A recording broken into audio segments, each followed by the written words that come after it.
What's up, everybody? What's up? Welcome to the Music Maniacs podcast with Sight After Dark, your new favorite band. There you go. I'm Dan Berg. I'm Sifa Graffiti. And we're doing this shit live for the people. Ow! And, whoop. And, because we're doing it live, we had to do a tribute to one of the best live artists, bands, groups, whatever word you want to use of all time. Yeah.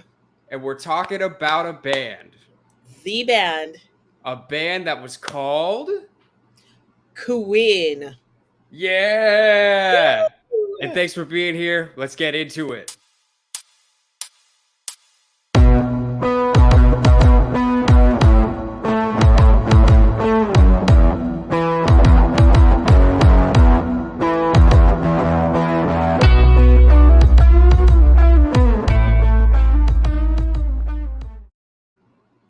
All right, and we're back.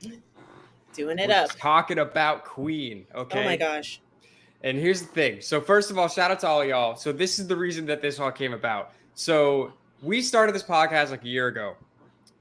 In September. So it's almost a year. Yeah.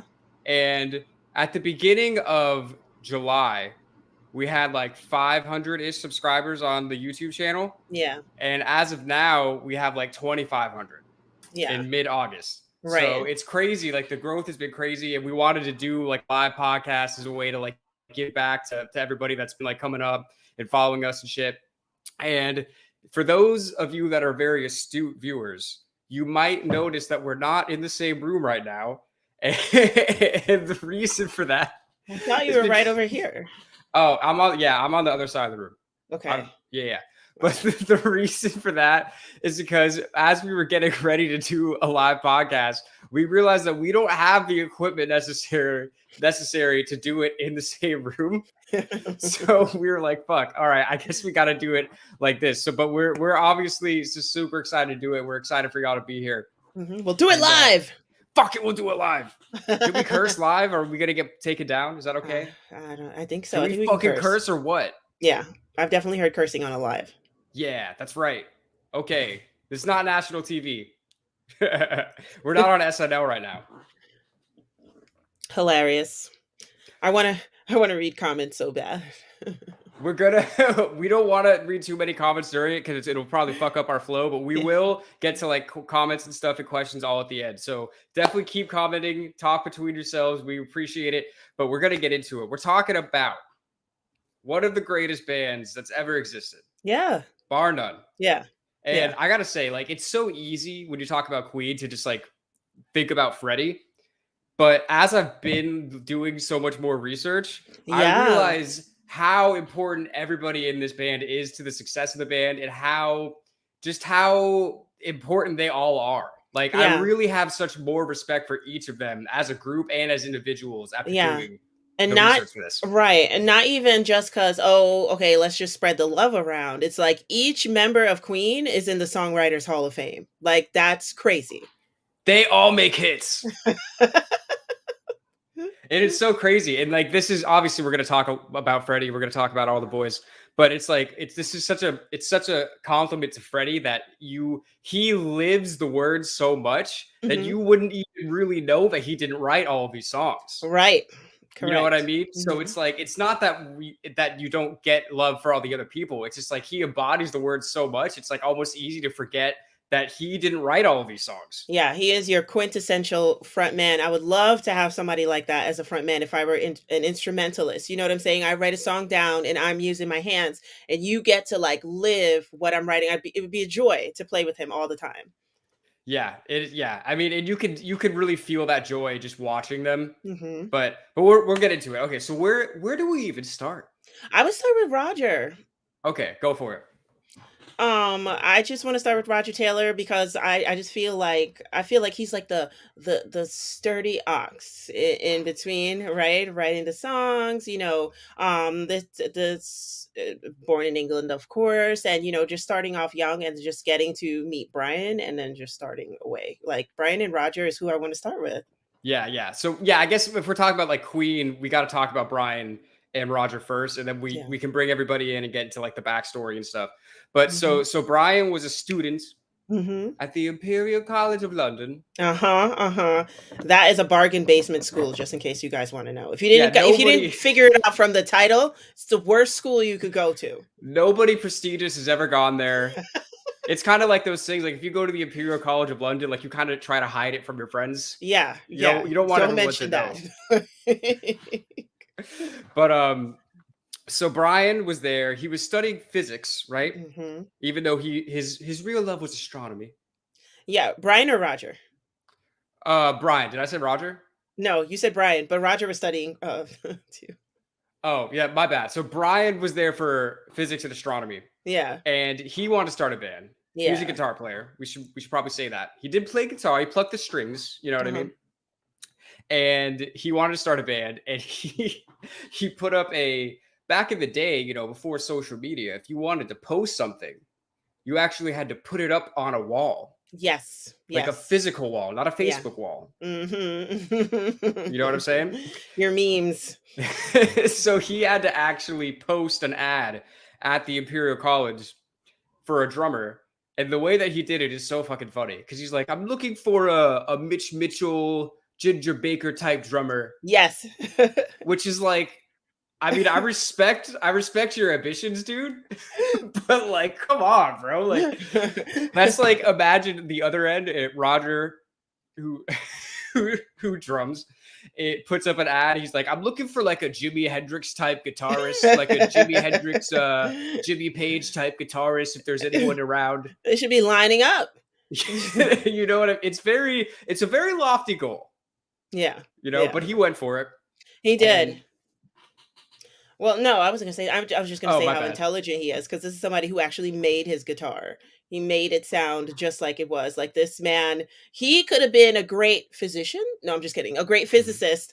He could have been a great physicist just without the music, because he came from an engineering background, and he got the guitar when he was little, and he didn't really like the way it sounded, or his fingers couldn't really work it, and he's like, I want to turn this into an electric Spanish guitar. Yeah. So he wraps copper wires around like at the fretboard and stuff, and it turns it into his own. He's like the first Eddie Van Halen. Like, he turns it into his own. Shout out. Yeah, he could have been designing rocket ships and shit, but he decided to be a rock star instead. So good for him. We applaud you for that. Good for you, Brian. But it's cool that you said that, because literally, like, I remember when I first started playing guitar, like, and I would get into Queen and shit. Yeah. I remember like when I first started like learning about guitars, like, oh, like that's a Stratocaster, that's a Les Paul or whatever. I remember looking at like the Queen videos and just it being like, what the fuck is this? Like, what kind of guitar is this? And then I did research on it, and I learned that he made his guitar, and I was like, this is a different kind of guy. Yeah. Yeah. Like, this isn't just a party animal rock star kind of guy. No. He's a gentle guitar player. Studies the craft of the actual mechanism and not just the sound. He's a great axeman with a great head of hair. Yeah, exactly. To this day, maybe add. Yeah, absolutely. So shout out to that. So he puts the ad in for Mitch Mitchell, Ginger Baker type drummer, which is still so funny to me. And Roger comes through, and they said that immediately they knew that between the two of them they had something. Yes. Yeah. You can feel things like that sometimes too. Yeah. It's just like, okay, well, whoever comes in now, it's like we've got too strong. So whoever else comes in is going to have to match up to us. Right. Or, we kick them out. Like, which they did at some point. Yeah. And it's just, I don't know. It's just so cool to like think about it, because again, like I said at the beginning, like you always think of Freddie when you think of Queen right away. But when you kind of do the research on it, you realize that Brian and Roger are really the backbone of Queen. Like they were there before Freddie, and they're there after Freddie. Yes, that's true. That's true. So they meet up, and they're doing drummer and guitar things. And that's what you do, right? That's right. And they go to start a band, and it's the band, they originally call it Smile. Very, very creative name. They were frowning all the time while they were playing it's funny because I've seen Brian and Roger be very pleasant, but they actually really don't smile a lot, which is funny. What are you trying to say? They're mean. No, they should have named the band Frown. But and they had a singer. Mm-hmm. His Tim. name his name was Tim Tim whatever the fuck Oh no. of the prestigious whatever the fuck family. Yeah. And you know, they did all right. They didn't really go anywhere. Yeah. Yeah. But their lives were about to change Yeah. because Roger was working at like a clothing store or some shit, right? Or like some Mhm. kind of like stall in like London, like in a market, right? Yeah. Yeah. And he had a coworker there Uh-huh. who was a guy that was going by the name of Freddie. Mm-hmm. And I feel like at this point we should probably give some of his backstory because his story is so interesting. Yeah, and kind of different from the others. So much different. Yeah. I mean, so Freddie was born Farouk Balsara Mm-hmm. in Zanzibar, Uh-huh. which, first of all, Zanzibar, just the name of that, it sounds like the coolest place you've ever been. It just sounds great. Like you don't have to know anything about Zanzibar to know that there's palm trees there. Yeah. When I was growing up, there was a club here in Flatbush called Club Zanzibar. Like, and I was like the best club to go to. So it's Was it true. tropical? Did they serve like daiquiris and shit? It's Caribbean, so they definitely the rum punches and all those things are going around. That's what's up. Uh-huh. So Freddie was born. Oh, sorry, Farouk. He was not Freddie yet. Right. He was born in Zanzibar, to an Indian family, and his dad was working for like the British some kind of like British Foreign Office, right? Yeah. So they weren't like poor. They were actually like relatively pretty well off for what they were around. And Freddie they actually was broke, and he had to sell drugs to make it. He had to sell crack before crack was even a thing. He was that ahead of the time. But he went to boarding school in India. Yes.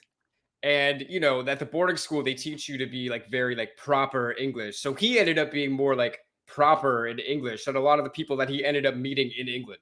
Yeah, that's true. Learn the classical arts. Like, I mean, boarding school was pretty serious. Like, I wonder if they beat him there. He didn't say anything. That's the kind of thing that you push it down. In the true British spirit, you push it down. But it makes you a soldier. It makes you better. It makes you a soldier of the British Army, so you can serve the Queen. Pun intended. Okay. So Freddie was there, and he was always, apparently they had a grand piano like in their house in Zanzibar. Yeah. So he was always getting into music, and he was continuing to learn that, as he was in boarding school and shit. And he used to get made fun of a lot. Yeah. Because of his teeth. Oh. Because this was a person that was born with 4 extra teeth. Mm-hmm. In the back of his mouth, so it made his like overbite like super strong. Yeah. And it actually turns out that he believes that is a big reason why he can sing the way that he can. Yeah, that's what I saw. That it like pushes his voice out, which is true. And then you top the British accent over it, where they kind of speak forward too, as opposed to Americans who kind of speak back a little bit. What are you talking about? Yeah, what are you saying? Like that. Yeah, yeah. And the vocals need to go out that way. Yeah, and it's funny. Like I was thinking about that, and it's like I think we were talking about this the other day. Like if you have a voice like that, you're not fucking with this at all. Mm-mm. You're not taking out any teeth. You're not getting your wisdom teeth removed. You're not getting braces. You're not getting fucking veneers. Nothing. You know what I mean? Like that's you're like, I am not messing with this. Yeah. And he was not messing with that. Yeah. That's confidence for you. First of all, he knows he's gonna make it. That's one thing. You know what I'm saying? Because who says you're gonna make it, Freddie? Who says you're that good? Oh, well, there's a funny story about that too. But let's not get ahead of ourselves, as we like to say. So he went to boarding school in India. He went back to Zanzibar, like while there was a revolution happening in Zanzibar. Mm-hmm. That's the time to go. Yeah, not really the best time to stay. So if you're saying, should I stay or should I go? You should probably go. So they went to London. They went over to England, which is where, he got into the scene there. And then he ended up, like we said, he was working at a whatever, like boutique stall in like a London market where he became friends with Roger. And they were always, apparently they were just like always really good friends before Roger even knew him as a singer. Like they were always just like fucking around and like, you know, getting into trouble and just like having fun. Like him and Yeah. Roger were just always really good friends from the time that they met. Yeah, Roger was like, he didn't even see him as a singer. That was just his homie or his mate. His mates, his chat. One of the words I'm jealous of, because we're from here and we can't use that word. We can use it. Who's going to stop you? Who's going to stop you? Everybody that says I'm pretentious for using that word in America. I think we're mates. We are mates. You know what I mean? So it is what it is. Hey, mate. You want to have some practice later, mate? Sure. I feel like that was more Australian than British. Yeah, it kind of is. I'm not good at accents, guys. Sorry. Will you ever forgive me? People at home, will you forgive me? Tell us in the comments how shitty my accents are. So okay, yeah. So Roger was in a band. He was friends with Freddie. Yeah. And Freddie was always like super into the band. Like he was kind of setting himself up to just like always be around the band. Yeah. So then when Tim of the prestigious whatever the fuck family got an offer to join another band, which was like Lumpy Bong. Yeah, and in some other band he was in, and they mention them as if you're supposed to know them. So I think it's a bigger English sensation as well, like, you know, and not necessarily mainstream America. But Tim, to his credit, was more into kind of like R&B, soul, Motown. He wanted to do that. He didn't necessarily want to do like rock, you know what I mean? So that's kind of why, you know, they didn't really mesh. It's not that Tim wasn't talented, because he wouldn't even be around around any of those guys if he weren't talented. So that's why he left, pretty much. So hi, Tim. Hi Tim, if you're watching, we appreciate you. So Tim left, and Freddie's like, well, you guys aren't going to stop, right? And at this point, he had already been going by Freddie. I don't know if he was Freddie Mercury yet. Right. Yeah. I think that happened around this time. Yeah. As the band started growing. Yeah. That's who he became. He grew into the Mercury life. The Mercury life chose him.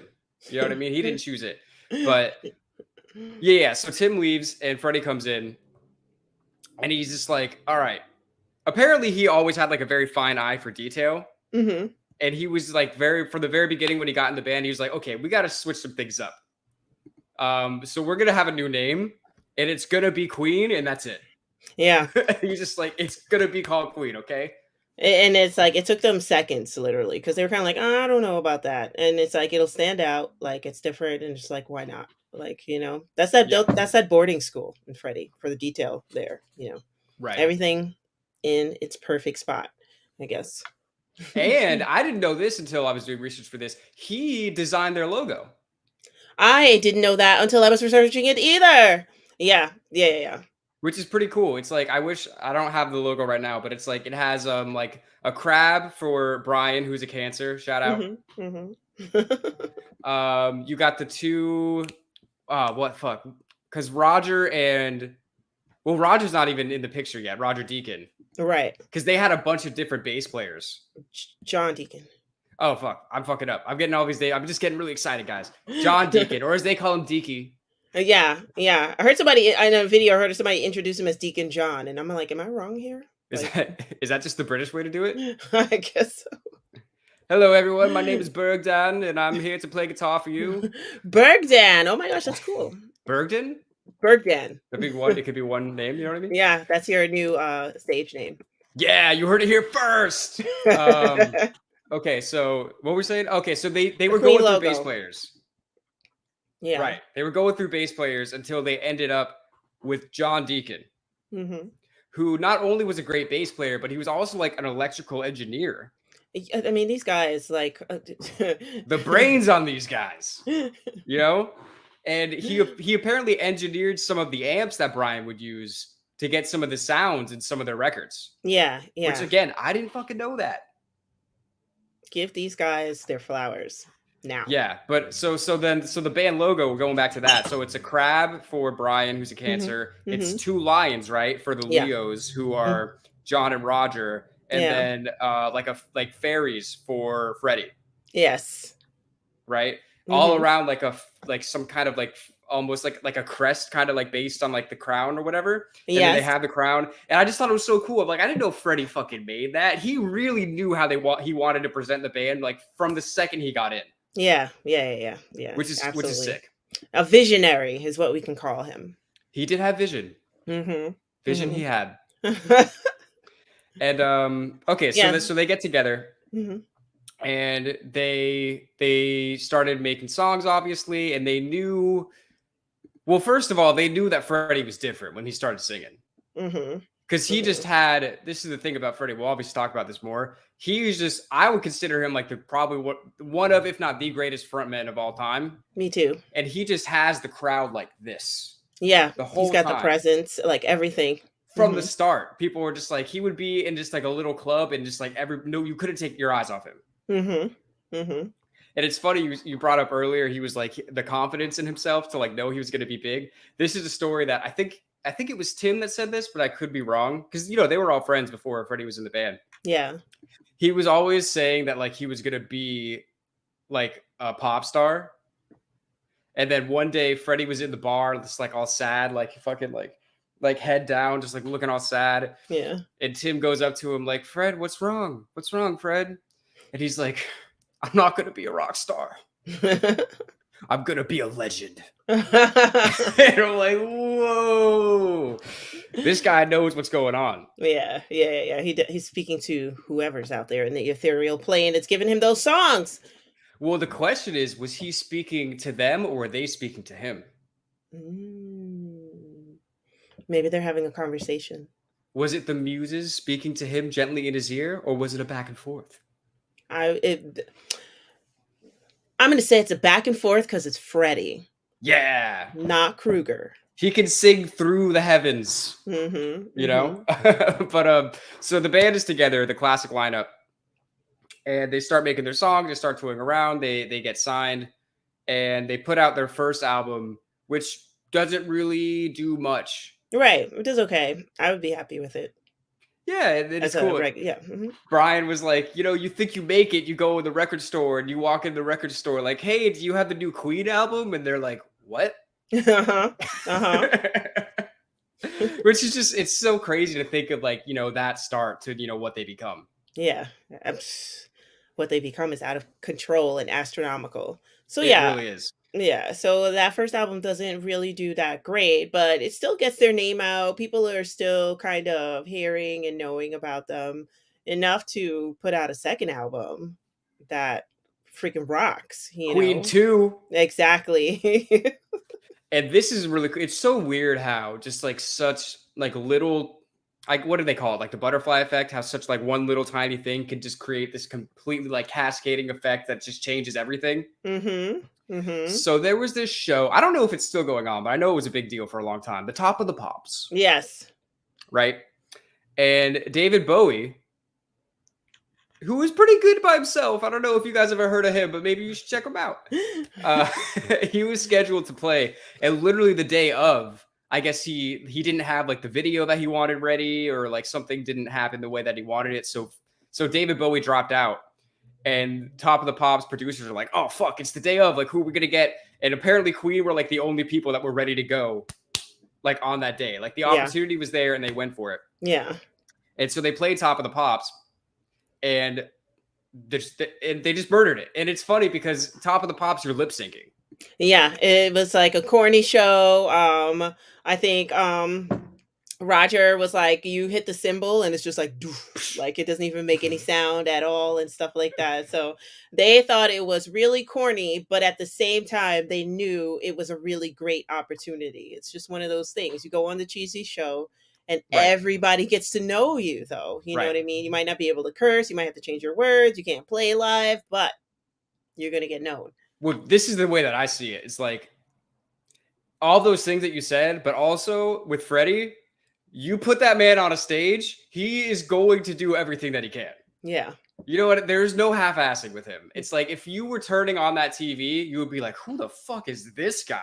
Yeah, yeah, Like even he as a was child, I felt like that. Like, who is this guy? And right, it's so interesting because everybody else in the band, the other two, they just seem so normal. You know what I mean? The right. music is crazy, but they play it so, normally, so like quietly in a way. They, in terms of like their demeanor. Very And British. yeah, very stiff upper lip, but then Freddie is just like holding his hand out, making a fist, strong arms, walking like a matador, like, holding the mic. He's another one that I looked at as a kid and I was just like, what made him decide to do that? And now it's taken. And you know what I mean? And it's like, if anybody else does it, everybody knows where it comes from. Oh my God. I was literally just thinking about that the other day. Because like to be a little more specific for y'all, that you all probably know what we're talking about. So you have a mic stand, right? And it's like there's a tube that the mic is in, right? And then that basically goes into another tube that's connected to the ground. And he would basically take the top tube out, Mm-hmm. and there were just so many things that you could do with it. You could hold it up, you could hold it into the crowd, and all this shit. And it's like, if you were, let me ask you a question, Sifa.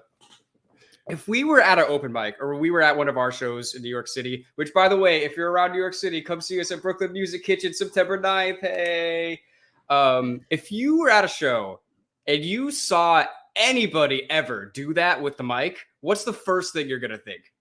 Well, I'm going to be in the front row. Like, I need to be near this person. I need to know what you do. I'm saying, like, if I saw that now, I'd be like, bro, you're not Freddie Mercury. Oh, if I was to see it and it like wasn't right now, like us right now, if we went yeah. to a show and somebody was doing that. Absolutely. Right. Yeah. We've seen and that's so crazy that you can have it's a mic stand. Mm-hmm. He didn't make a new mic stand like Brian made a new guitar. It's just a piece of the mic stand, but he just owned it. Like nobody can ever do that now. Yeah. I'm going to take my mic stand out and I'm going to limbo with it on stage. How about that? While you're singing? Yes. Challenge accepted. Hey, be on the lookout for that at our next show. Damn. Okay, I just got super excited. Where were we at? So they did Top of the Pops. Yeah, they did Top of the Pops, and Freddie, of course, he's going to get out there and do everything he can. That's where you were pretty much, and we went off into that tangent. Yeah, what a great tangent. So they do Top of the Pops, and it gets them obviously a lot more exposure. I think the song they were doing was 7 Seas of Rye. Mm-hmm. And it gets them a lot bigger. So, they have more leeway to kind of focus more and put more time in on the studio. Yeah. And this reminds me of something. I don't remember who said this, but when we first originally started doing like reactions on our YouTube channel, mm-hmm. we were talking about like, why is 70s music so good? And I remember somebody saying something that really stuck with me. And they were like, the thing is, like in the 70s, like the technology finally caught up with the creativity of the musicians. Mm-hmm, mm-hmm. And I really feel that with Queen because they started, they started layering their vocals in this huge operatic way with all these multi-tracks and all this shit.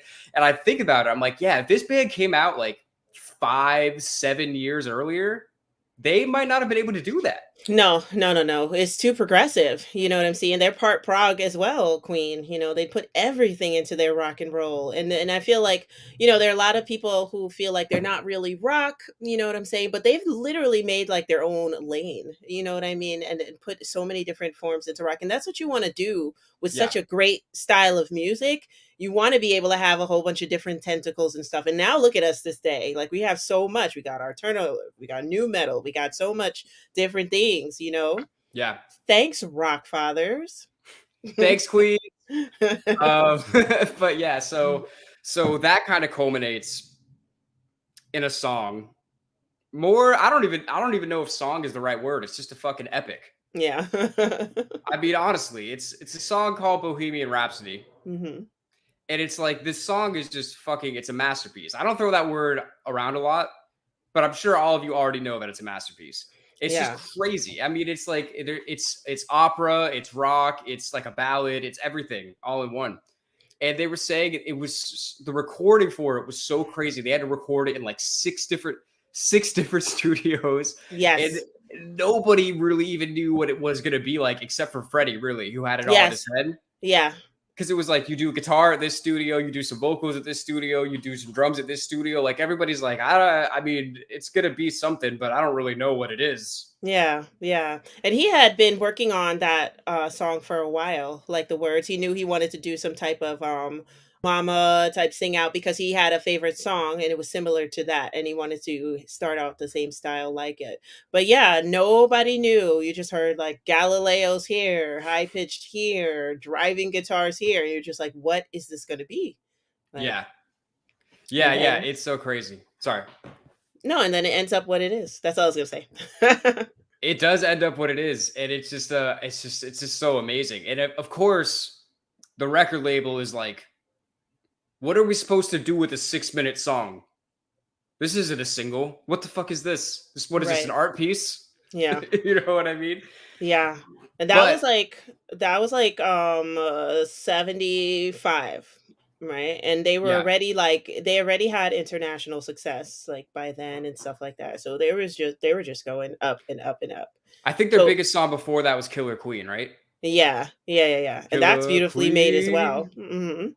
You can kind of hear the hints of like the operatic vocals and stuff in the multi tracks there. You know, that's Yeah. when it really starts. They really start kind of finding their sound and hitting their stride, I think. Right, right. Because before Brian and Roger had known that just the sound of their two voices together when they go into high notes and stuff, so they knew they had something. So you just had to add a little bit more electronics and just layer more. Yeah. They just knew it.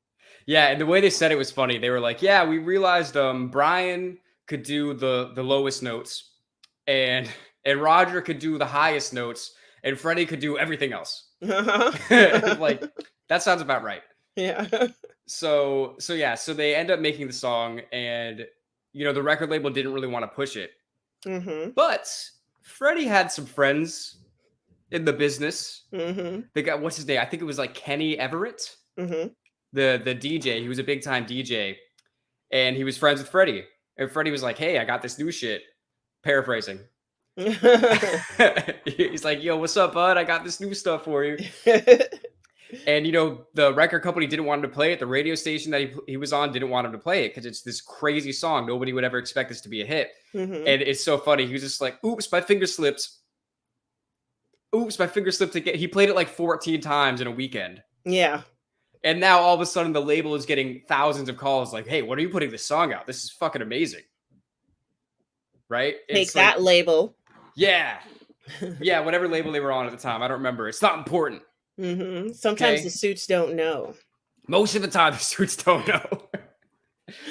The thing about the suits is that they're not artists. That's always what the battle is. Yeah, They're yeah. always just trying to make money. They're not here to talk about what's good art or not. And that's why there's always a battle between the company and the artist. Yeah, and sometimes if you're just really, really forward, or if you really dig your heels in, you can convince the suits. And people, Frank Zappa, said that he would rather the suits be in charge because then you had to actually convince them. There was those people who actually did not know. And he's like, nowadays it's just like some kid that's like 20 years younger than him that's like, no, I know what people are listening to. I know what's good. So Right.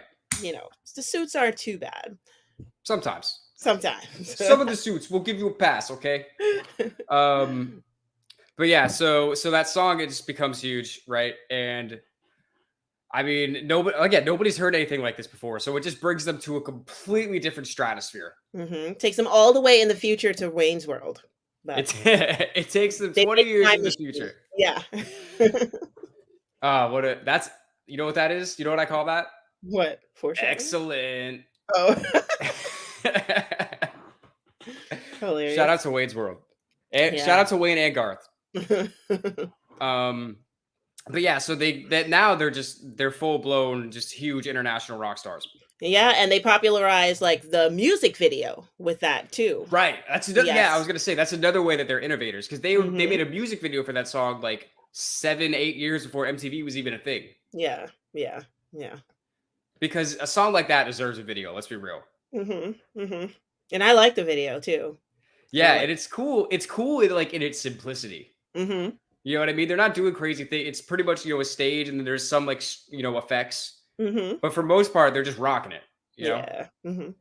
So now they're huge. They're way bigger than they were. Their star keeps rising, and they keep playing bigger and bigger venues. And they actually kind of start writing songs specifically for these venues. Yes. And they said they're not going to write a song until the best year in music comes around. What year was that? This is 1977. Best year for rock and roll. Woo-hoo! Yeah. We did a podcast on our Patreon about the greatest years in rock. And for some reason, it skips every 10 years, but 77 is a especially good one. Yeah, really good one. Had to throw that out there. But yeah, so basically, and then this is where the talent of all the band members comes in, because they're all writing hits. You know what I mean? I think We Are the Champions was that Freddie, And then I think We Will Rock You might have been Roger Mm-hmm. or Brian.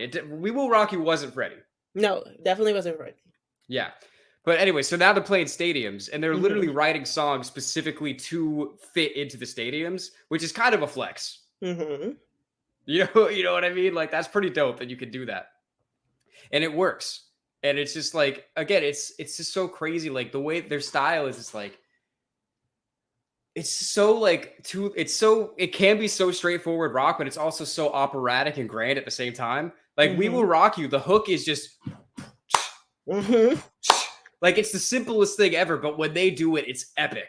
And everybody knows it. I'm a dance teacher sometimes, and I sometimes teach these kids in like these programs and stuff. So I'm like, this was like 2012, and the kids are like third graders. And I was like, all right, kids, I want you to stomp. I want you to get a rhythm and stomp and clap. I had them stomp once and clap once, but the third graders are like, doom, doom, clap, doom, doom, clap. And they're like, we will. For real? Yes. That's so sick. Yeah, they're like kids. They're probably like they're not even that old now. I don't know, maybe 13, maybe in high school now. But Yeah. I was like, whoa, this is crazy. I mean, that just goes to show the influence. You know what I Yeah, mean? yeah. That's insane. I'm really glad Mhm. you had that story to pull out because that's sick. That's crazy. But yeah, so they're writing just like huge arena filled songs. They're playing arenas. And this is something that I didn't really know either. Around Yeah. this time, I guess well, first they were getting screwed out of money by their management. Why not? So it's pretty typical, right? Mhm, mhm. So they got a new manager who was also like Elton John's manager, Yes. who like did really well for them. Yeah, yeah, yeah. And him, I believe it was him, he kind of came up to him at the time. He was like, like if you guys went to South America, you could play football stadiums. And they were like, "Get out of here." They're like, no fucking way. People in Brazil like Queen. But he was like, no, like I'm telling you, like you could do it. Mhm, And they were mhm. like, all right, fuck it. Like we've already toured everywhere in Europe. We've already toured everywhere in America. Like why not see, as far as we can take it? Yeah, yeah. And so they start to, set up shows. And it's crazy because the governments of these countries, like at first they would like didn't want them to do it. Exactly. They're like on the phone with the army general. Like that's who's in charge, not the promoter. You know. That's how Not you know you made it. one of the kings of the country is like, listen, what if somebody shouts out "Viva" wrong person? Like, you know what I Right. mean? In the middle of that. Like what's gonna happen then? It's gonna start a riot. They're like, are we gonna have to kill all of our citizens? Because that's what they're thinking. They're not Right. thinking about things breaking down. They're like, we don't have to kill too many people. Like, They're or literally like, you're talking about hundreds, maybe not hundreds of thousands, but tens of thousands of people gathered into a crowd. And yes. when you have, somebody like Freddie or the whole band that can galvanize people like that, Mhm. imagine if they just said, everybody, find the nearest cop and punch him in the face. Like, they would probably fucking do it in that moment. Yeah. You know what I Yeah. mean? And they were like legitimately worried about that. But their manager, smart guy, he just like, he pulls the fucking Roman card on them. He's just like, think about it like this. This is panacea for the people. This is the gladiator games for the people. You give them food and you give them circus, and they're not gonna give a shit. Right. Right. You know what I mean? Yeah. So they were like, okay, we'll let the people have some rock music. If you want Queen to come back, you will all behave yourselves. And it's so wild. I mean, they had to have like basically the army as their bodyguards. Mhm. Because they didn't want them to get kidnapped and shit, and then it would be a whole international incident. Like, Yes. this is so big time. It's Yeah. just insane. Yeah, yeah. And like it's the coolest thing ever though, because it's like they go there, they have like all of that going on, and Latin America comes outside. Like we were just talking about it just the other day. Like Latin America will support. And Roger was like, they knew all the words, Brian too. Like they knew every single word. They didn't even speak English, and they knew all the words to their songs. It's Yeah. like, whoa. It's just insane. And I didn't even think about this. Again, this is another thing about Queen that they're just so influential. I almost didn't even realize how influential they were until we were doing all of this research. But, it would kind of like we were saying, like, to this day, South America loves their fucking rock music. Mm-hmm. To this day, metal, fucking hard rock, everything. They come out for that shit. Yep. And Queen were the first big rock band to go down there. Mm-hmm. So it's like, who knows? Like, if Queen never did that, who knows if rock music would be as big there to this day? Right. You know Yeah. what I mean? Yeah. Yeah. Yeah. Because they wouldn't let Zeppelin go down there. No, I'm just kidding. No Jimmy Page. I'll No tell you, TVs out of hotel rooms. if the Doors were around at the time, they definitely wouldn't let them. They definitely would not let them go. The Doors can't even make mainstream American TV anymore. You're all slaves. I say we kill the army general. But that's a different story for a different day. But yeah, I mean, it's crazy. They were saying they were literally like in these dugouts, like where I guess the soccer teams would usually be, and they're just like, oh fuck, like I guess we're really doing this. Yeah. And they wreck the shows, and again, this is just all more practice for them to deal with crowds, and especially for Freddie Mm-hmm. to really learn how to make an entire crowd of so many people just like right here with him. Yeah. Yeah. Yeah. Yeah. And You I was know? starting up all of that. Ew, and they followed him though. I watched one of the performances and they follow him every single step of the way. They're just like "Da-da-da-da, da-da-da," and they even know when he wants them to sing it right after them. He doesn't have to point to them, anything. Mhm. Like that was the coolest thing. He probably was like, I'm a real maestro. He was like, I think we got something good going on. Yeah. So yeah, so there's bigger and bigger, and you know, at this point they kind of start to enjoy their success, Yeah. right? And it was funny Mhm. because somebody was saying, I don't remember who it was, they were like, Queen, a lot of people don't realize they were like the biggest party band for a while, but they kept their shit like, again, these are some smart fucking guys. They're not just Mhm. out, they're not getting arrested for drunk driving, they're not going to rehab and shit. They're keeping their shit real in pocket. Mhm. Mhm. And Freddie is having a good time with a lot of people, which will come back. And by the way, so he was in a relationship with this girl Mary Austin, who she will come back in the story for like Mhm. years and years and years. And at this point, as they're kind of getting bigger, and he's kind of getting more like comfortable with himself, and he knows who he is a little bit more. This is really funny because this was in the movie. I didn't think this was real, but apparently this really happened. With Elton John's manager? Well, that part, but also but about what he said to Mary, Okay. they were in a relationship for like 7-8 years. Yeah, yeah. And at one point, you know, he kept staying out later and later, and she thought like, "Oh, is Freddie with another woman? Like, what's going on? Like, blah blah blah." And at some point, Freddie comes in. He's like, "Mary, I need to talk to you. I'm bisexual." And she was like, "No, you're not." She's just like, "No, you're fucking not. It's fine. Like, I still like, I love you. I care about you as a person. Like, I understand. Like." But I just thought that was funny because I saw that in the movie. I was like, there's no way that is really a conversation. But apparently that is really a conversation that they had. She's like, "No, Freddie, you're gay." Yeah. There's a difference. Yeah. Like And Elton John's manager did that too. He was just like, when they brought him in, he's like, "Oh, I hope you guys don't mind. You know, I'm gay. I hope it doesn't like, offend anybody." And Freddie's then like, me Freddie's like, too. "Me too." Yeah, yeah. And it's so interesting because like he never like he never Freddie never made it like a big deal that he was Mhm. gay because it's not a big deal. Right. And he always just lived his life the way that he wanted to fucking live his life. And if you like it, that's cool. And if you don't, I don't give a shit. I'm gonna continue being who I am and I don't care. Yeah. You know what I Yeah. mean? I always loved that about him. There was always just to feel like all this, everything that he was doing, it's just him. Like he wasn't, obviously you put on a little bit of an act when you're on stage, but he was just being his truest self the whole Yeah. time. Yeah. I mean, that to me, that's like almost like a given in a way. Like when I was a child, I knew Freddie Mercury was gay. Like I never was like shocked. With certain people, you just know Freddie Mercury. To me, George Michael. Like, why do you even have to come out? It's Like like we all know. Ricky Martin. Like, what are you talking about?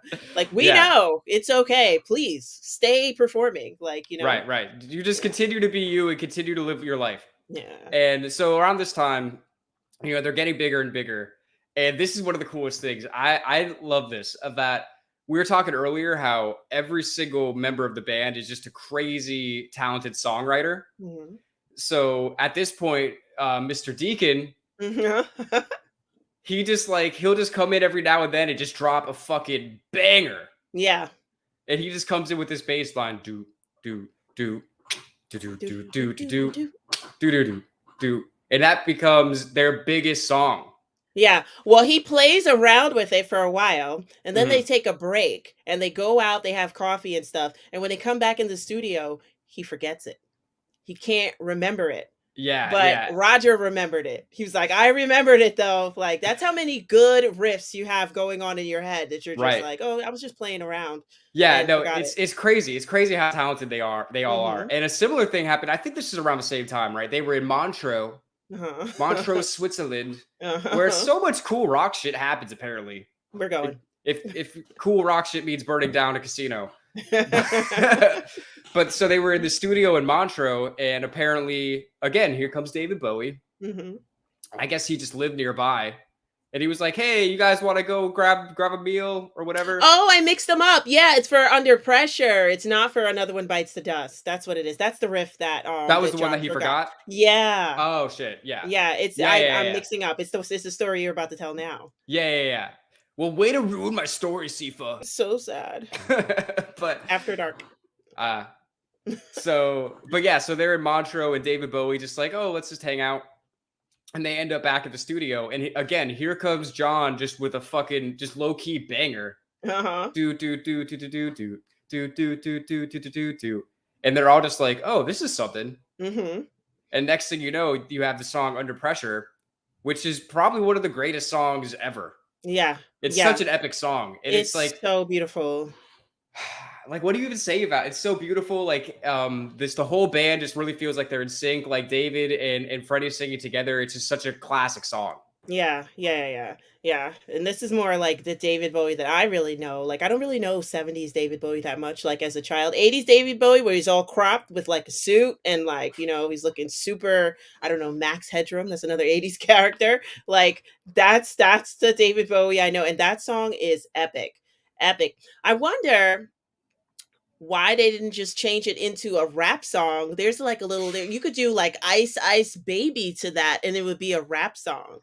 Why did they do that? You're onto something there. Okay. I don't know. It just That popped in maybe my could head. make a good sample one day. Probably. Yeah, Maybe. right? Okay. I don't know if anyone's done that before, but if not, maybe we should do it. Hopefully we won't get sued. Hopefully not. Because ours would go ding ding ding ding ding ding ding. It wouldn't really go. Theirs goes do do do do do do do. Mine goes do do do do do do do do. Whatever the fuck you said. Shout out to Vanilla Ice, I guess. Uh-huh. But yeah, so they're just really on top of the musical world. Yeah. I mean, not only are they're making huge hits with David Bowie, but again, Another One Bites the Dust is like, it's funny because Roger didn't like it at first because he's like, this isn't really like rock, but he's like, well, this is the band, which I'm part of the band. This is what the band wants. I'm gonna go with it.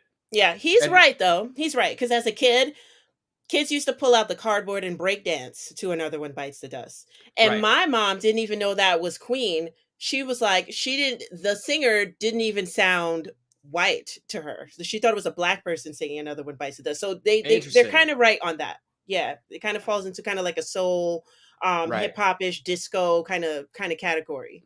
But that is, again, it just shows how versatile they are and how they can pull that off. And again, that song goes to number one. I think that was like their first or second number one in America. Yeah. Yeah. And it's just, you can't escape that groove. Yeah. He just says so many cool things in his songs. He's another frontman that I really like. You know what I'm saying? He's like, shoot out. And, he's like, let's go. Like, you know what I mean? Like, I love stuff like that. It's like, the song is not, the lyrics of the song are not like that, but him just going, like, at you and you're ready to go too. You're like, let's do it. But yeah. Song is a banger. It's just inescapable. And so now, I mean, they're literally the biggest band in the world. Like literally, like you're not even joking. Like literally, who is a bigger band than Queen in 1980? Like nobody. Zeppelin's gone. Yeah. You know what I mean? Like they are at the top. Yeah. But when you go to the top, there's only one place you can go from there. Yes, that's actually a paraphrase from Freddie himself.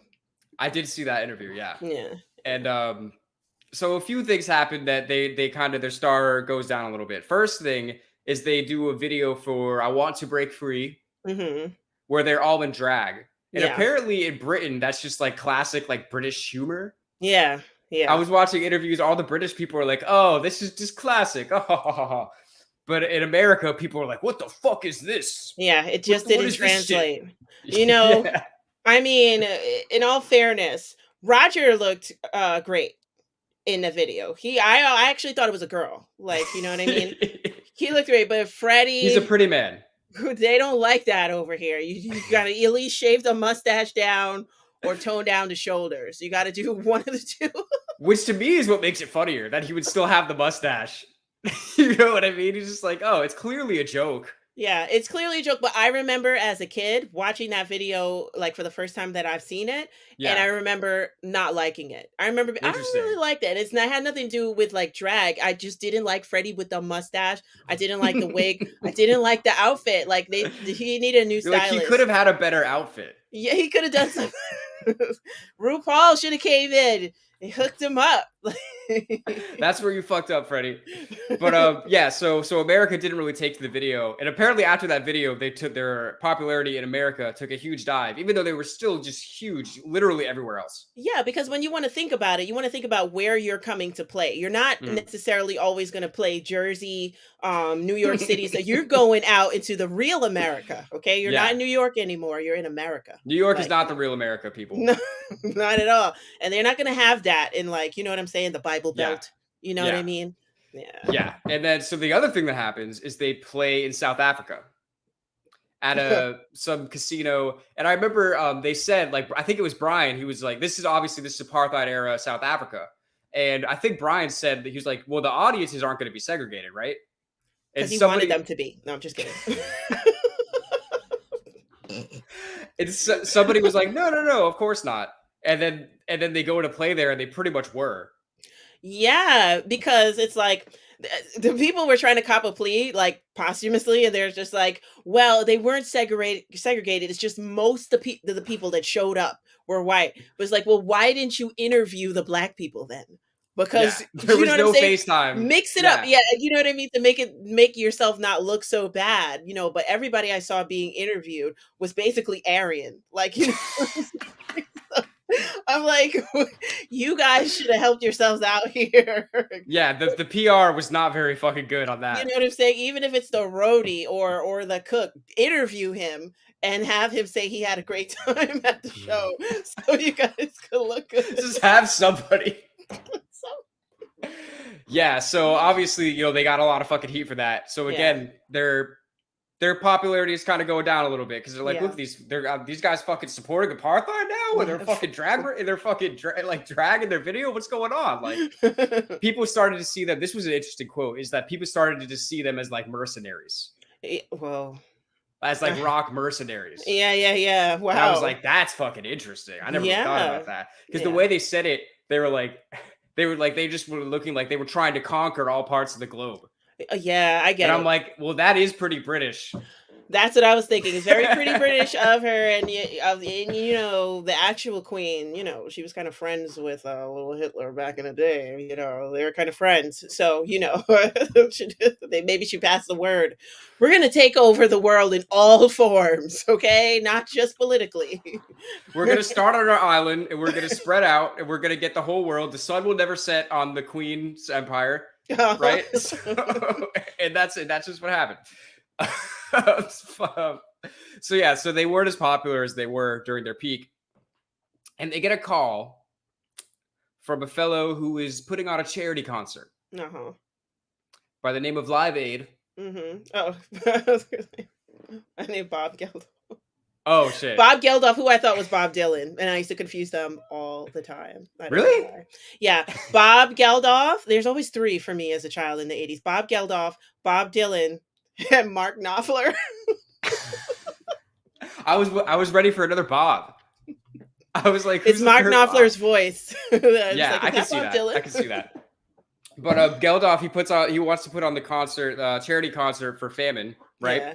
And they call up Queen. They're like, fuck yeah, we'll do it. It's at Wembley Stadium. And apparently they took it like the most serious out of everybody. Like they were rehearsing like every single day for this. They had their roadies put like big clocks up around the stage so they could time their set perfectly. Yeah. And when the day comes, they just completely stole the show, which was filled with like the biggest names in music at the time. And they just took over.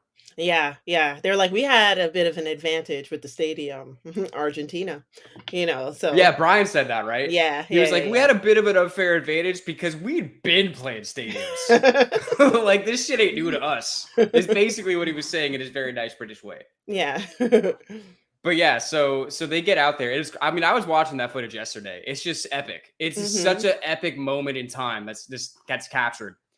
And Yeah. for the moment they got out, I mean, Freddie comes in, he's like speed running. You know what I mean? Just for the moment, there's that crowd goes crazy before they even play a note. Yep. He's ready to go. I love Freddie's style. I love the jeans with the tank top. Like, it's just like he looks so fit, and it's just like it's just regular clothes. But if again, if anybody were to put that on, you'd be like, "Who do you think you are?" But he can pull it off Exactly. You're just like, "I'm just wearing a tank top and straight jeans." You're like, "No, no, no.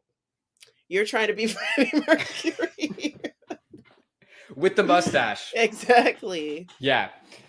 So they get out there and they just absolutely tear it up. I mean, this one of the most legendary performances that's ever happened in rock music. Yeah. And it literally completely re-energized the band as well. Mhm. And it's so interesting. Like it's one of those things like people always talk about at concerts, like, yeah, like we were throwing the energy out to them and they were throwing the energy back out to me.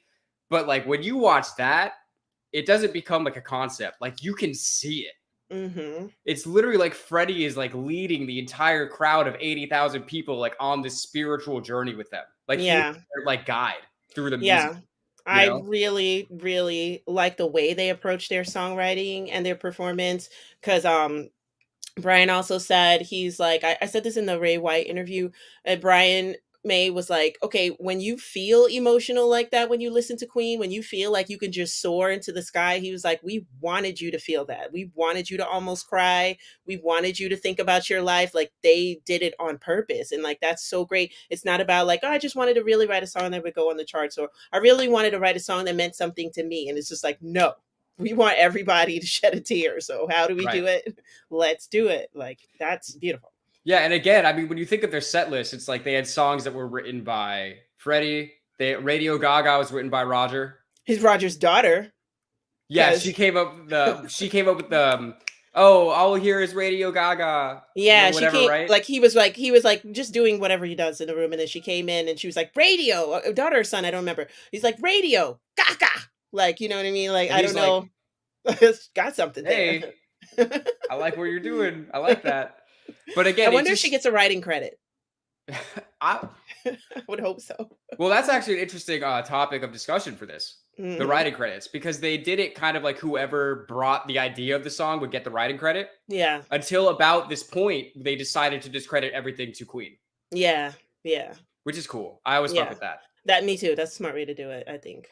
And and again, it's just crazy how talented they all are because they're all writing hits. Mhm. Like it really is like Queen, obviously, like we talked about it, like Freddie is going to just naturally get most of the attention because he's just fucking amazing and he has charisma unlike anyone else. But they're all like they really are a band that's more than the sum of their parts. Yeah.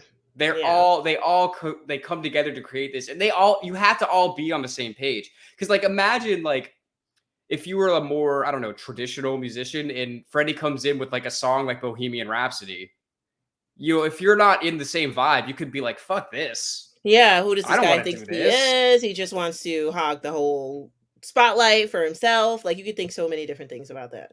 Right, but they clearly weren't that wasn't the way they were thinking. They were clearly on the same page of like this is what we're trying to do as a band, and Mhm. they really fucking did it. You know what I mean? So Mhm. that's always something that I think is great. Me And too.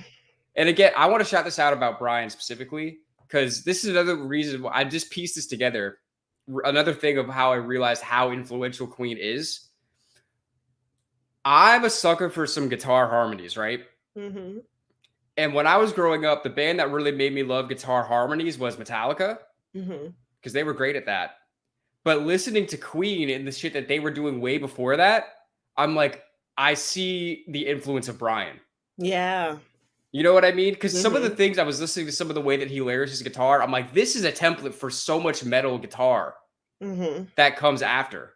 Yeah, and I love a band like them, like Queen, like Metallica, like The Who. Like I love a band where I they're so good and I don't have to worry about who's the cute one or who's the hot one. Like, you know what I mean? It's just It doesn't matter. it does not matter. Like, you know what I mean? It's about the music is so good. Like, I'm not just getting this band's music just to stare at somebody on the album cover. Like, you know Right. what I mean? That's so awesome.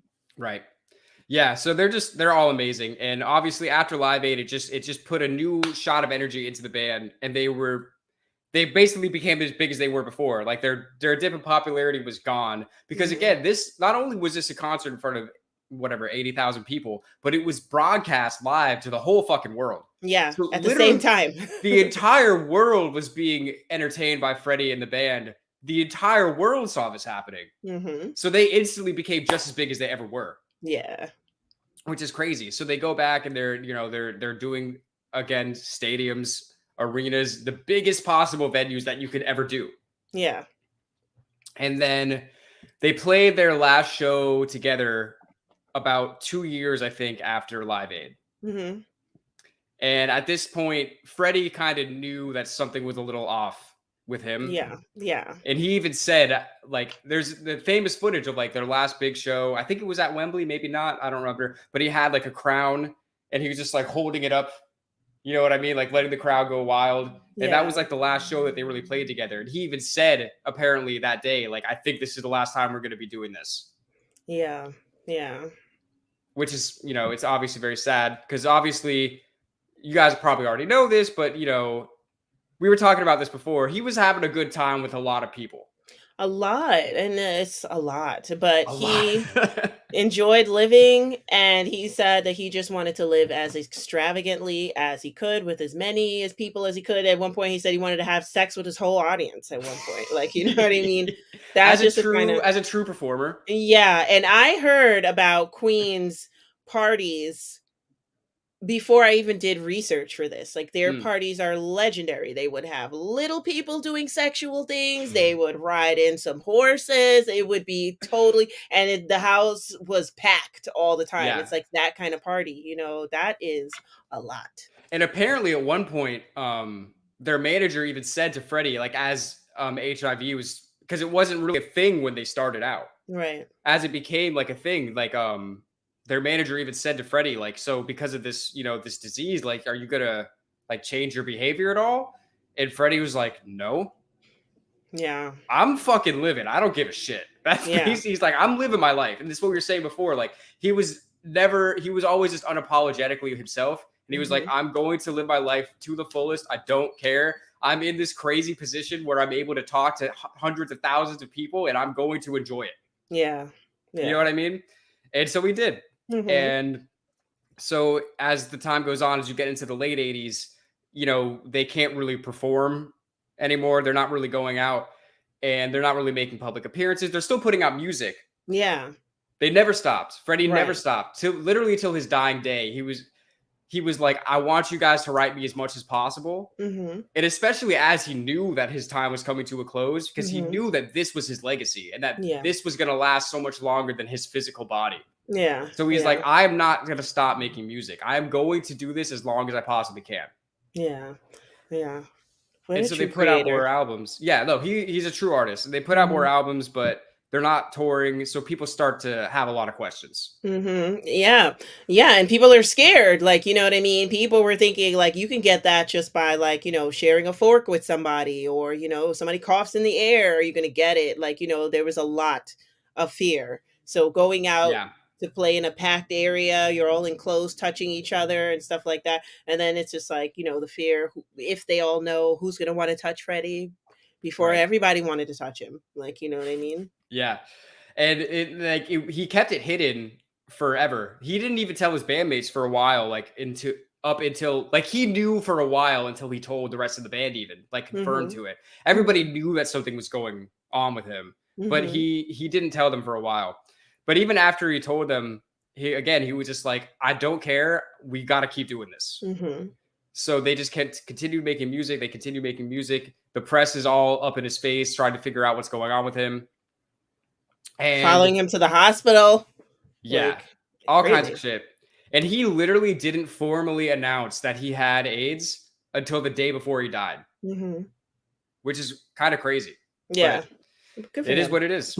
And But Queen carried on after Freddie unfortunately passes away. Well, there's a few more things I want to say before we get to that. Okay. So apparently, again, he had to write so much stuff that at some point he knew that they were gonna have to finish this shit after he was dead. Yeah. Yeah. Which is Yeah. crazy. This the dedication. He's like, I don't care. Like, I'm going to lay down these tracks. And their last album that they put out with Freddie on vocals, literally, they just had a bunch of vocal tracks from Freddie, and the band just was like creating all the music under it. And Yeah. they said, I think Brian was saying it was so weird just hearing his voice coming through the speakers, and he wasn't there anymore. Yeah. Yeah. But they felt confident that they were able to make Yeah. his vision still come to life. Yeah. They felt like they knew how he thought and stuff like that. So they knew that what he would want. So Right. And I think that's a beautiful thing. me too. Yeah. And another thing that I thought was cool. So again, here comes Mary again, who, you know, they were in a relationship when he was younger, but Mhm. even after, you know, he came out, they were still super close. They Yeah. were still always in each other's lives. And she said that when he died, obviously she was super sad about it, but at the same time, like she felt a sense of closure because she was like, he did what he set out to do, and now he's a legend. And now he Mhm. dies a fucking legend. Mhm. And it's true. Yeah. It is absolutely true. Yeah. Yeah. Big rest in peace to Freddie Mercury. Like, it's so sad. I remember being a kid being sad that had all missed me. Like, you know what I mean? Like, Yeah. I didn't get to experience like Freddie Mercury and stuff because it's one of the greatest voices, definitely an influence on me. Somebody that can go up to an F5, that's after the C. Do you know that? I mean, nothing would surprise me with him. I mean, he has like a 4-octave range, they said, something like that. Mhm. Crazy. Just insane. Mhm. Everything about him was great. His writing, his frontmanness was great, and his singing was great. Like, and that's all you could want from your favorite rock star or a rock star that you appreciate, you know? Yeah, it just obviously the stage presence, the charisma, that's being able to work the crowd like that. I mean, that comes along once in a lifetime. I mean, that's Mhm. not something that happens all the time. That's You true. know what I mean? That's So I'm true. glad that we all, everyone, even us, I mean, you know, he died before I was born, but we still Mhm. all get to appreciate his greatness. Bring him out, Dan. Bring him out. He's back there. He's waiting for you to. See, this is the thing. So, normally when we do our podcast, we don't have like notes and stuff, but in this situation, I've been trying to hide it. I actually have Brian May on the other side of the camera right now, and he's been giving me notes this whole time. So unfortunately, I couldn't have Freddie there, but Brian's there. Did you get Roger or no? Did he ever call you back? He didn't call me back, but Freddie's right behind you at the TV. Bring him out. Oh shit! Hold on. Bring him out.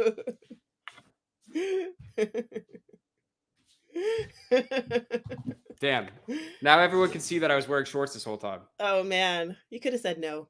No, but I wanted to. I forgot to get him over here before. Yeah. But yeah, for y'all listening, we have our good friend and patron David Cerami gave us a bunch of Rockstar Funkos, and one of them is Freddie. And even just like the action figure Freddie is so charismatic. Yeah. He's got the mic stand. He's got his fists raised. It's just Yeah. like he's just the greatest. The Adidas. The Adidas. Always had style, you know? Yeah. But yeah, so even after Freddie died, it wasn't necessarily the end of Queen. Because they still John retired. Yes, he went, and that's understandable. He went and did his own thing, but it's kind of traumatic as well. So I wouldn't be surprised if somebody left the band just for that reason. Right. You know? Yeah, and again, we talk about this all the time. It's like it's not only losing a bandmate. It's like after 20 something years of spending all this time together and being on the road and having all these experiences. I mean, that's a family member. Mm-hmm. It's not just like, oh, I lost my singer. It's like, no, you lost your brother. Like, you know what I mean? It's no small little thing. Yeah. But everybody, the people still clearly did and do have an appetite for Queen's music. Mm-hmm. So the rest of them were like, fuck it, let's keep going. Yeah. They got wow, why am I blanking? From Brad Company. I'm sorry, I'm all on George Michael right now. Oh, sorry. We didn't even talk about the tribute concert yet. No, but we should, right? There's so much shit. Oh, this band is so epic. Yeah, after Freddie died, they did a tribute concert where they had, again, in Wembley Stadium again, because where else are you going to have a tribute for Freddie? It had to be there. Mm-hmm. And they have all the biggest names of music. They had fucking George Michael. They had Axl Rose. Yes, they did, which, They could have kept that, but I love Axel. I love him, but not to sing no Freddie. They had Elton. Yeah, exactly. George Michael was the best person to, I feel, to do Freddie and to give him justice. They should have done a duet, like Yeah. before, but Wham wasn't huge like that. Wait, they were by the time Freddie died, but anyway. I mean, they weren't as big as Queen. I mean, nobody was as big as Queen, right? Right. And then George wasn't really on his own. Kind of. No, by 87 he was. Anyway, forget about it. All right, it's over. Yeah. They didn't do the Well, duet. 91 when he died. Oh yeah. And 87 was I Want Your Sex. I believe that with George Michael. So he was already Yeah. on his own. He Yeah, already yeah, left yeah. Wham. But forget it. It didn't happen, okay? We can just dream about it. But yeah, when you look at the Freddie tribute concert, I feel like George definitely embodied Freddie's, Spirit. presence and spirit the most. Yeah, mhm. he definitely lived it. And he's got the soul to like hit the notes and all that stuff like that. He can do all of those things that Freddie could do. Yeah, so it was a very fitting and grand and royal concert Yeah. as a tribute to Yeah. one of the greatest singers from people ever. Mhm. And yeah, and then they just continued because obviously, like I was saying, like the people still clearly had an appetite for their music. Mhm. So they did Paul Rogers, right? Yes, Paul Yes, Rogers from I Bad remember. Company. Yeah. So they did a tour with him, and then they picked up Adam Lambert. Yes. So and Who then they had the just- attitude? He definitely has the chutzpah Yeah. to be a Freddie, I think. and the voice, Yes, absolutely. Yeah. right? Yeah. And then again, I mean, they still that brings Queen's music to whole new generations of people. Mhm. And it's crazy because they're just as big, really, as they've ever been. They're still so huge, and their greatest hits album is the best-selling album in the UK ever. Mhm. That's Mhm. wild. I know. It's not even original music. It was already music that was already out. That's how good their fucking hits are. Got to put them all together. Like, I mean, who doesn't listen to another one bites the dust? It doesn't feel like a badass, from a band called Queen. Like, you know Yeah. what I mean? Yeah, but they're just amazing. Like, I don't know what else do we have? What else do we have to say? I feel like Adam was kind of like the end of the legacy, because of course these guys do their own things. I mean, Brian takes pictures and makes rockets now. No, I'm just kidding. But like, He Brian, goes to the International Space Station. when you look these guys up, they all have like titles. They got a PhD, they got a CB this, they got a they got a FBI, they got a CBD. They have it all. A CBD.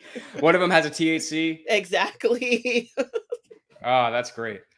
All right, so I think maybe it's time to get into some comments. There you go. Yay. Huge shout out to everybody that was joined us live. Huge Yeah. shout out to everybody that's going to be watching this later. So I'm just going to go through and shout some things out. Jonathan Pastrana says, "Who's this Bowie guy?" I don't know. I never heard of him, but apparently Freddie liked him. Amber Piercy says British lawyers still wear wigs. Love that. She knows. Are you, Amber? Are you a British lawyer? Are you trying to get one over on us? Yeah, it's just crazy. Just to think about all the things that they've done. Barton A. Love says, I think Brian went back to university and got his degree as an astrophysicist. He did. Mm-hmm. Again, Mhm. it just goes to show how smart he is. Yes. And I think that's what I was trying to say. I don't know if I really articulated this well when I was talking about the guitar harmonies and shit. It sounds like something that a really smart person would do. A mathematical what I type mean? of analytical person. Yeah. Mhm. Like Mhm. this, the whole sound. And I remember, like I was saying at the beginning, like him making his guitar. I'm like, this dude's smart as fuck. He was 7. I just want to say that. He was 7. His When he father made the helped him. guitar? Yes, as he was 7. His father helped him. He was like, I want to do this, that. And his father, of course, with bigger hands, was able to help him. But it was his brain work that was like, I want to do blah, blah, blah, blah, blah, blah, blah with my guitar.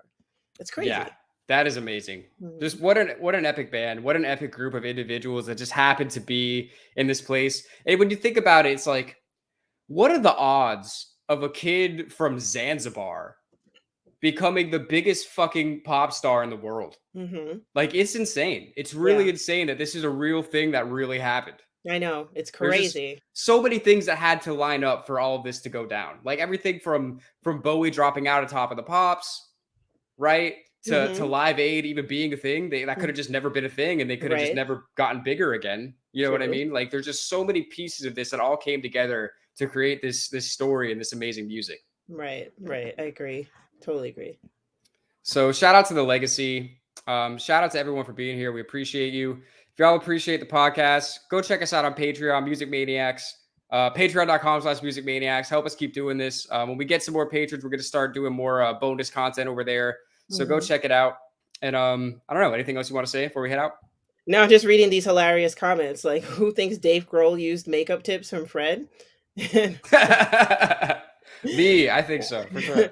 Brian Brian wrote, not wore, wrote Fat Bottom Girls. James Sharp said that. He thinks he wrote that. That makes sense. Yeah. Because I always thought it was interesting that Freddie would be singing a song about girls with fat asses.